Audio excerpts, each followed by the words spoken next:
What's up, everybody? Welcome into Group Chat Football Live. I'm Peter Ariz alongside D Money, and this is our daily college football show talking the biggest news in the sport, transfer news, recruiting news, coaching movement, NIL news, which I guess this video today kind of falls in that category. Texas Tech fans, we appreciate your support as always on this page. We've missed you guys.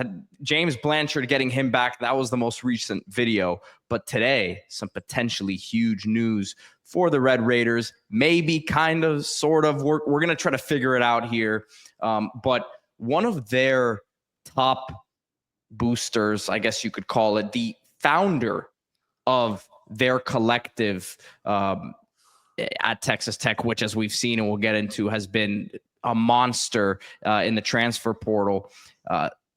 They have sold, Cody Campbell has sold his company, Double Eagle, an oil company, to Diamondback Energy for $4.08 billion in cash and stock. So this is the guy who's been on the forefront of things for Texas Tech. I have a bit of a story I want to share in a moment, D, but your initial thoughts on this news. Well, look, the Matador Club has been one of the top collectives, one of the most aggressive collectives since it was founded. We saw what happened this past year in the portal. We covered it extensively, not just getting players, but getting players from big-time programs, getting players with NFL talent. Quinton Joyner, you take him from USC, as an NFL talent at running back. Howard Sampson, a behemoth on the offensive line, an NFL talent. You take him from a program that ultimately hired Bill Belichick. Lee Hunter, SEC body type, who everybody wanted, grabbing him.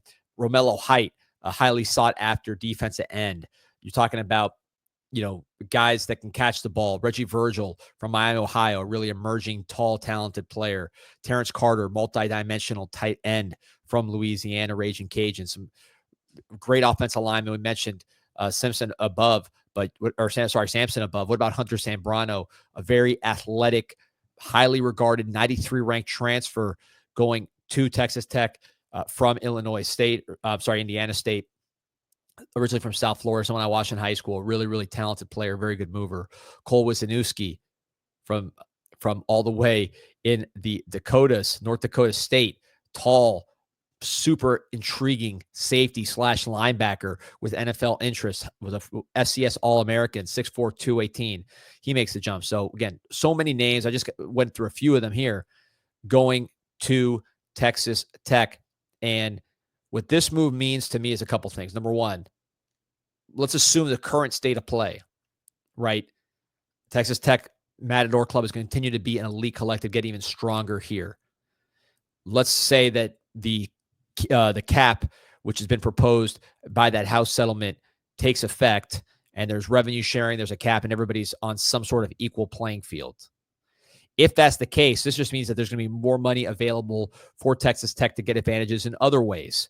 You mentioned Blanchard, the recruiting guru for Texas Tech. He got a lot of money to stay. You can continue to keep talent like that and acquire talent like that on the coaching staff with no cap. You look at the coordinators. Mac Leftwich from Tech just joined Texas Tech, $3.4 million. Sheil Wood, you bring him in as your defensive coordinator. These are highly sought after coordinators. And, when Sheil Wood left, his head coach said it was about money. It was about money. That's why he went to Texas Tech. If you continue to have money, you can make moves like this, facilities, just like you see with Oregon. Oregon is not a college football hotbed. There's a lot better players near Texas Tech and Lubbock than there are near Oregon, but Oregon has the money for the best facilities, the best uniforms, the best coaches, and then in this unrestricted NIL era, the best players. So either that continues or you put a cap and they just get a bigger advantage on coaches, on facilities. Yeah, and look, I think what makes this so intriguing if you're a Texas Tech fan is it's not just to say that you have a fan or someone who's a big supporter with a lot of money is one thing, right? But it's someone in Cody Campbell who understands the importance of investing in the program from a resources standpoint, the NIL standpoint. I said I had a bit of an anecdote. Just to go back a few years, my time as an NFL agent and working in the NIL space, I was working with a player from Texas Tech shout out to Dawson Deaton and the Deaton family. And I remember it was pretty much because NIL became legal in July of 21. And pretty much shortly thereafter, Texas Tech, as I'll pull up the story here, as it says August 11th, lineman helping lineman, former Tech players do NIL deal for Red Raiders men up front. So this was back in 2021.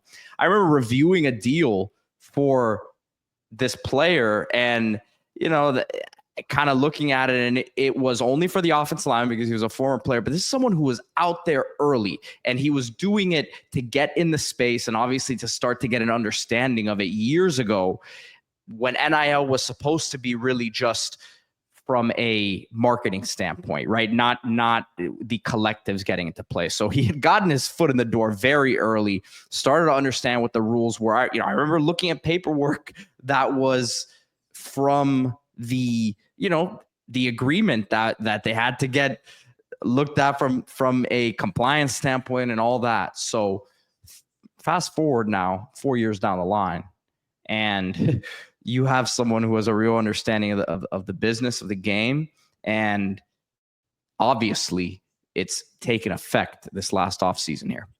Yeah, we shouldn't just focus on Cody Campbell. I should also mention John Sellers, who is the co-founder of Double Eagle Holdings.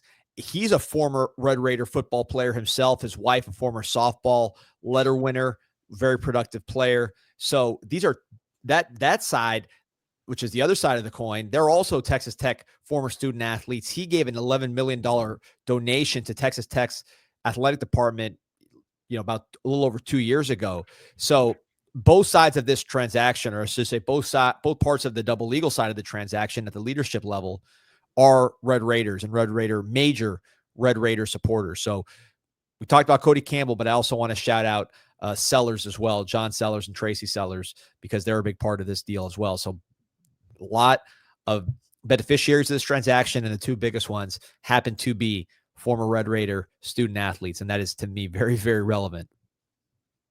Texas Tech, man, we're very excited about the program moving forward. Obviously, there's a lot of investment in it. And listen, they got to get it done on the field, but it's been trending that way for sure under Coach McGuire. So no reason to think now, as the resources get bumped up and as the players, hypothetically, you would think you've got better talent in there on paper, at least, that the next thing that'll follow is the W. So keep it locked here on Group Chat Sports. Wait, one thing. Chat Football. Yeah, I see. Before we sign him off, the offensive line, to me, is going to be the critical thing here. If you go back to Texas Tech when they lost to Colorado in November, there was a Twitter thread, and Campbell commented on the officiating or something, and then someone responded to him saying, "Buy us an O-line," and he replied and said, "I will." So obviously, Hunter Sambrano, highly, highly regarded offensive line transfer. To my Howard Sampson, as good as any offensive lineman in the portal, 6'8", 325. So you're seeing that. But I think that's something that you should see continue, is an emphasis on the offensive line. You saw Texas do similar a couple of years ago, and now you see them in the Final Four, right? The results followed that investment. So, we know what happened with the Philadelphia Eagles in the NFL.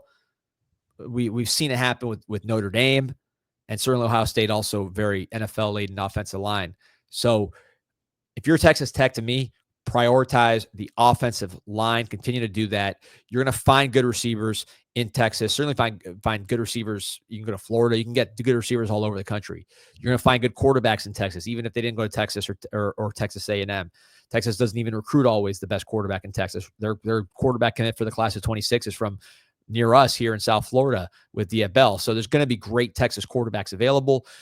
If you put those guys, or a transfer from Texas, originally from Texas, maybe coming back, if you put those guys behind a giant offensive line, the best money can buy, you're going to have a lot of success in the Big 12, where they just don't have big bodies like that. Texas Tech taking steps there with Sampson, with Sambrano. I expect that to continue under Campbell.